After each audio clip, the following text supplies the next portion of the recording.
Doctor ইউনূসকে প্রধান উপদেষ্টা করে অন্তর্বর্তীকালীন সরকারের রূপরেখা।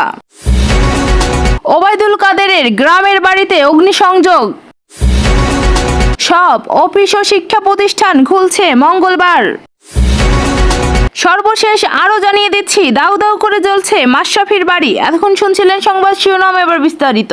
তার আগে বন্ধুরা, আপনারা কে কোন জেলা থেকে দেখছেন অবশ্যই কমেন্ট করে জানাবেন। দেশি বিদেশি নিত্য নতুন সংবাদ পেতে অবশ্যই আমাদের চ্যানেলটি সাবস্ক্রাইব করবেন। ধন্যবাদ। এখন থাকছে বিস্তারিত। নোবেল বিজয়ী অধ্যাপক ডক্টর মোহাম্মদ ইউনূসকে প্রধান উপদেষ্টা করে অন্তর্বর্তীকালীন সরকার গঠনের রূপরেখা দিয়েছে বৈষম্য বিরোধী ছাত্র আন্দোলন। আজ মঙ্গলবার ভোর 4টার পর ফেসবুকে দেওয়া ভিডিও বার্তায় এই ঘোষণা দেওয়া হয় এবং আন্দোলনের সমন্বয়করা এই ঘোষণা দেন। বৈষম্য বিরোধী ছাত্র আন্দোলনের অন্যতম সমন্বয়ক আসিফ মাহমুদের ফেসবুক প্রোফাইল থেকে দেওয়া একটি ভিডিও বার্তায় এই ঘোষণা দেওয়া হয়। ভিডিও বার্তায় সমন্বয়ক নাহিদ ইসলাম অন্তর্বর্তীকালীন সরকার প্রসঙ্গে তাদের দাবির কথা জানিয়েছেন। এই সময় আসিফ মাহমুদ ও আবু বাকির মজুমদার নাহিদের পাশে বসা ছিলেন। নাহিদ ইসলাম বলেন, আমরা অন্তর্বর্তীকালীন সরকারের রূপরেখা ঘোষণার জন্য 24 ঘন্টা সময় নিয়েছি, কিন্তু এই জরুরি পরিস্থিতিতে আমরা এখন সেই রূপরেখা ঘোষণা করছি। আমরা সর্বজন গ্রহণযোগ্য ও আন্তর্জাতিক খ্যাতিসম্পন্ন এবং নোবেল পুরস্কার জয়ী ডক্টর মোহাম্মদ ইউনূসকে প্রধান উপদেষ্টা করে সরকার গঠনের দাবি জানাই। আমরা ওনার সঙ্গে কথা বলেছি, তিনি ছাত্র জনতার আহ্বানে বাংলাদেশকে রক্ষা করতে সম্মত হয়েছেন। আমরা এই ব্যাপারে ব্যবস্থা নিয়ে রাষ্ট্রপতির প্রতি অনুরোধ জানাই। এছাড়া সরকার গঠনের পুরো রূপরেখা ও বাকিদের নাম আমরা সকালে ঘোষণা করব। নাহিদ আরও বলেছেন, আমরা দেখতে পাচ্ছি আমাদের এই অভ্যুত্থান ও বিপ্লবের পর বিভিন্ন জায়গায় নাশকতা, লুটপাট শুরু হয়েছে। আমাদের দেশে আন্দোলনকে নস্যাৎ করতে পরিকল্পিতভাবে দোসররা এমন কাজ করছে। আমরা মুক্তিকামী ছাত্র জনতাকে সজাগ ও সতর্ক থাকার আহ্বান জানাই। এই সমন্বয়ক আরও বলেন, দেশের আইন শৃঙ্খলা পরিবেশ ফিরিয়ে আনার জন্য রাষ্ট্রপতির প্রতি আহ্বান জানাই। আমরা এই আন্দোলন করতে গিয়ে শহীদ হয়েছি, আমাদের দাবি মানতে হবে। আমাদের দাবি ব্যতি রেখে অন্য কোনো সরকার আমরা মেনে নেব না। আমরা কোনো প্রকার সেনা শাসন চাই না। অন্তর্বর্তীকালীন সরকারের দায়িত্ব নেওয়ার আগ পর্যন্ত আমরা রাজপথে থেকে এই অভ্যুত্থানকে রক্ষা করব। নোয়াখালীর কোম্পানিগঞ্জে আওয়ামী লীগের সাধারণ সম্পাদক ওবায়দুল কাদেরের গ্রামের বাড়িতে ব্যাপক হামলা ভাঙচুর শেষে অগ্নিসংযোগ করেছেন আন্দোলনকারীরা। সোমবার বিকেলে এই অগ্নিসংযোগ করা হয়।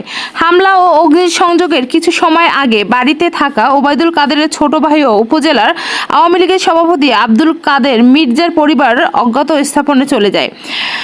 প্রত্যক্ষদর্শী ও স্থানীয়রা জানান, শেখ হাসিনার দেশত্যাগের খবর ছড়িয়ে পড়ায় হাজার হাজার মানুষ কোম্পানিগঞ্জের বসুরহাট বাজারে আনন্দ মিছিল শুরু করেছে। এক পর্যায়ে আনন্দ মিছিলকারীদের একটি অংশ উপজেলা আওয়ামী লীগের কার্যালয়ে হামলায় ভাঙচুর এবং অগ্নিসংযোগ করে। এরপর ক্ষুব্ধ জনতা বিক্ষোভ মিছিল নিয়ে ওবায়দুল কাদেরের গ্রামের বাড়ি বসুরহাট পৌরসভার বড় রাজাপুর গ্রামের বাড়িতে হামলা চালান। হামলাকারীরা এ সময় বাড়ির ভিতরে ব্যাপক ভাঙচুর শেষে আগুন ধরিয়ে দেন। আজ মঙ্গলবার থেকে দেশের সব জায়গায় সরকারি, আধা সরকারি, স্বায়ত্তশাসিত, আধা স্বায়ত্তশাসিত বেসরকারি প্রতিষ্ঠান, কলকারখানা, স্কুল, কলেজ, মাদ্রাসা, বিশ্ববিদ্যালয় সহ সব শিক্ষা প্রতিষ্ঠান খোলা থাকবে। গত মঙ্গলবার আন্তঃবাহিনীর জনসংযোগ পরিদপ্তর আইএসপিআর এর এক বিজ্ঞপ্তিতে এসব তথ্য জানায়। আইএসপিআর জানায়, মঙ্গলবার সকাল থেকে বাংলাদেশের সব সরকারি, আধা সরকারি, স্বায়ত্তশাসিত, আধা স্বায়ত্তশাসিত বেসরকারি প্রতিষ্ঠান, কলকারখানা, স্কুল, কলেজ, মাদ্রাসা, বিশ্ববিদ্যালয় সহ সব শিক্ষা প্রতিষ্ঠান খোলা থাকবে। এদিকে সোমবার জনগণের উদ্দেশ্যে ভাষণে সেনাপ্রধান জেনারেল ওয়াকারুজ্জামান বলেন, সব হত্যা ও অন্যায়ের বিচার হবে। আপনারা সশস্ত্র বাহিনীর প্রতি আস্থা রাখেন। আমরা সব দায় দায়িত্ব নিচ্ছি, আপনাদের কথা দিচ্ছি, আশাহত হবেন না। যত দাবি আছে সেগুলো পূরণ করা হবে। দেশের শান্তি শৃঙ্খলা ফিরিয়ে নিয়ে আসব, আমাদের সহযোগিতা করুন। প্রতিটি হত্যার বিচার হবে। ভাঙচুর, হত্যা, সংঘর্ষ ও মহামারী থেকে জনগণকে বিরত থাকার আহ্বান জানিয়ে সেনাপ্রধান বলেন, আপনারা যদি কথা মতো চলেন, একসঙ্গে চলেন, কাজ করি, নিঃসন্দেহে সুন্দর পরিণতির দিকে অগ্রসর হতে পারবো। মারামারি ও সংঘাত করে আর কিছুই পাবো না। তাই দয়া করে ধ্বংসযজ্ঞ, অরাজকতা ও সংঘর্ষ থেকে বিরত হন। সবাই মিলে সুন্দর ভবিষ্যতের দিকে অগ্রসর হব। রাজনৈতিক দলের নেতাদের সঙ্গে আলোচনায় ফলপ্রসূ হবে জানিয়ে ওয়াকারুজ্জামান বলেন, তাদের সঙ্গে সুন্দর আলোচনা হয়েছে। প্রধানমন্ত্রী পদত্যাগ করেছেন। আমরা অন্তর্বর্তীকালীন সরকার গঠন করে কাজ পরিচালনা করব। ধৈর্য ধরেন, সময় দেন, আমরা সবাই মিলে সব সমস্যা সমাধান করতে সক্ষম হব। শেখ হাসিনার পদত্যাগের পর বিক্ষুব্ধ জনতা হামলা ভাঙচুর করেছেন আওয়ামী লীগের নেতা কর্মীদের কার্যালয় ও বাসভবন। নড়াইল 2 আসনের সংসদ সদস্য মাশরাফি বিন মুর্তজার নড়াইলের বাড়ি পুড়িয়ে দিয়েছেন বিক্ষোভকারীরা। সোমবার বিকেলে এইসব ঘটনা ঘটে।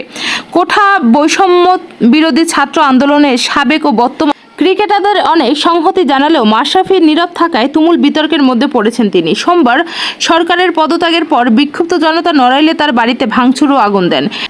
এদিকে জানা যায় মাশরাফির ডুপ্লেক্স বাড়িতে লাগা আগুন নেভাতে ফায়ার সার্ভিসকে ফোন করা হলেও তারা নিরাপত্তার কারণে আগুন নেভাতে অপারগতা প্রকাশ করেছেন।